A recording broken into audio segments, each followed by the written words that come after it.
Good evening, guys. Tonight we're going to be talking about our next lesson, which deals with imperialism in the Pacific. And in particular, we're going to be looking at the territories of Hawaii and China. So our learning target for today, I can explain why America imperialized in the Pacific. So simple enough. Once again, I can explain why America imperialized in the Pacific. So first things first. Where are we imperializing? Well, like I said, we're imperializing in 3 places in the Pacific.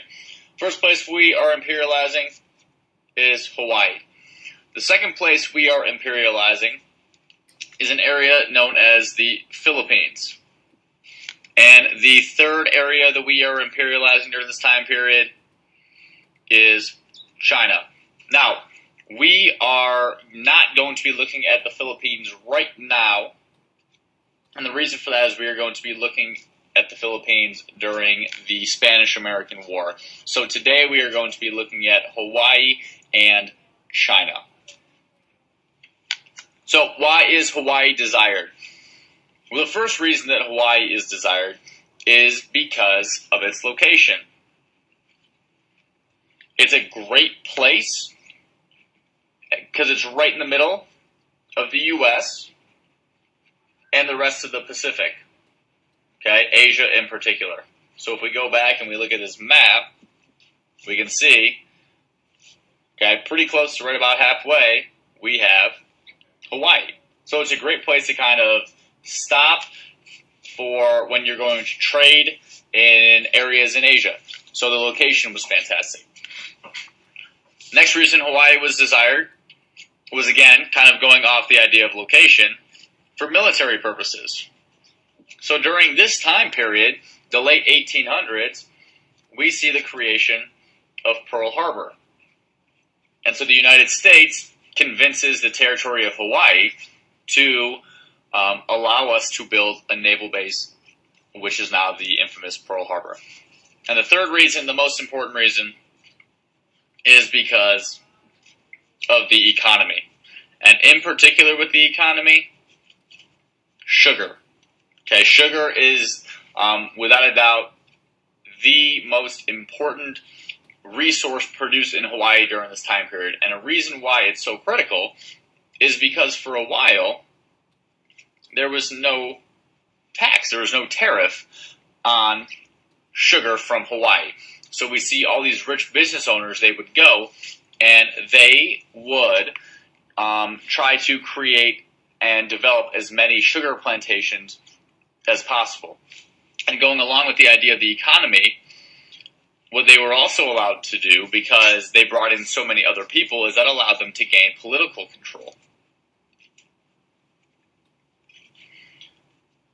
And so, while they did not have actual literal political control, these rich business owners were essentially able, through backdoor dealing, able to control the king of Hawaii during this time period.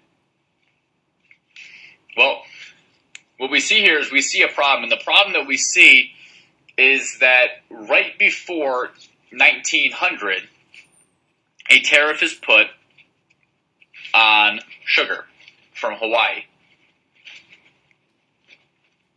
And so now business owners are extremely upset. What they want is they want this tariff to be eliminated. And so they realize that in order for that to happen, the United States has to annex Hawaii. And so they try to persuade America to annex Hawaii. And all an annex is it's just one territory taken over by another.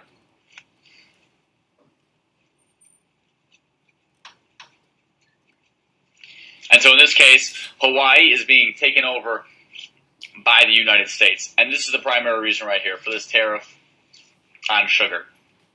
So in order for that to happen, the United States, with the help, I should say, not actually the United States, but rich business owners from America, with the help of the U.S. government, overthrow the ruler of Hawaii during this time.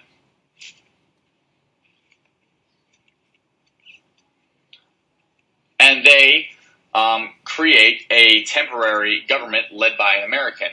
And eventually this temporary government decides to become part of America, and that is how Hawaii becomes officially a part and an official American territory. Now the next thing we're going to look at is China. China and its resources. So let's think back to China. China then is the same as it is now. And it is rich with resources and opportunity.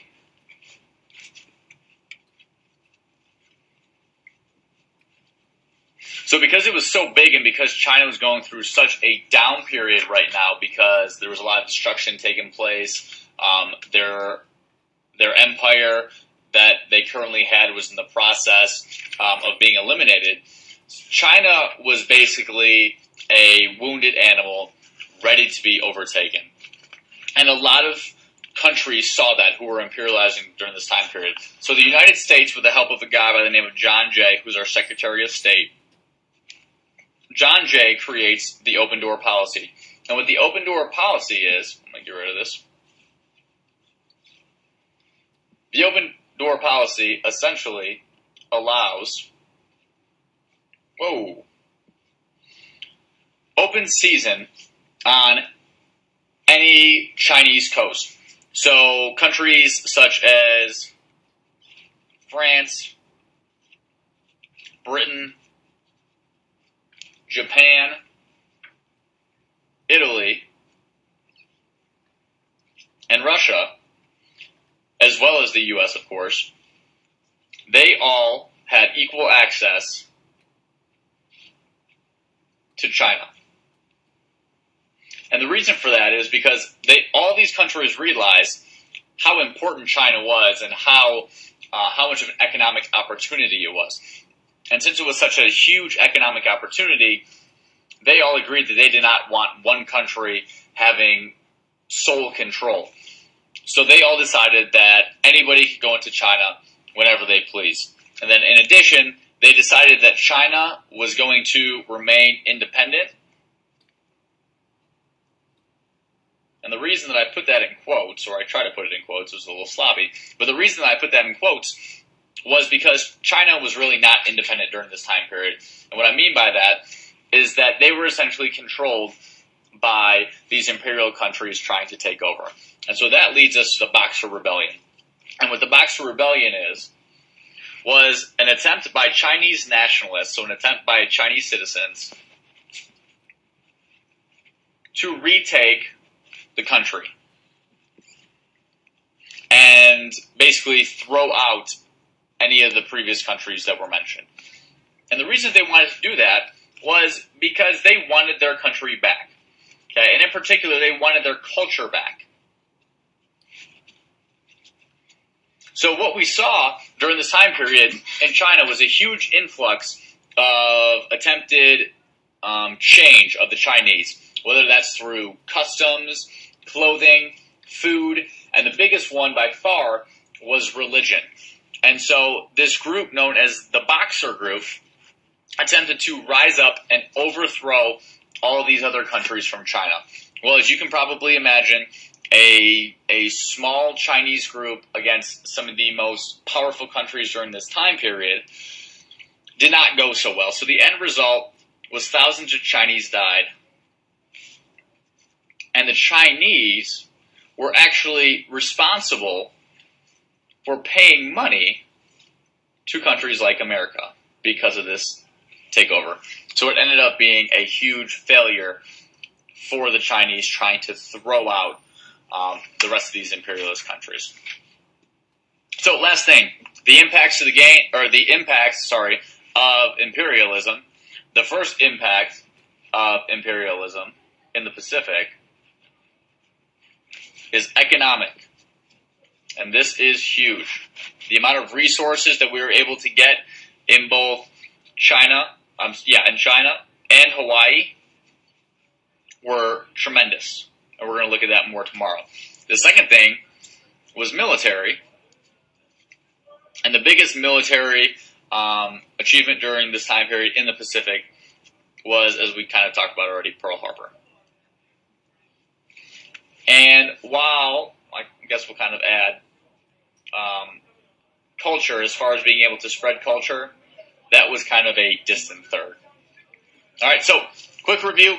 If you can explain why America imperialized areas in the Pacific, in particular China and Hawaii, during and around 1900, then you will be good to go. That's all I got for you guys tonight. Have a safe time trick-or-treating. And if you have already trick-or-treated, I hope you guys got a lot of candy. So I will see you tomorrow. Good night.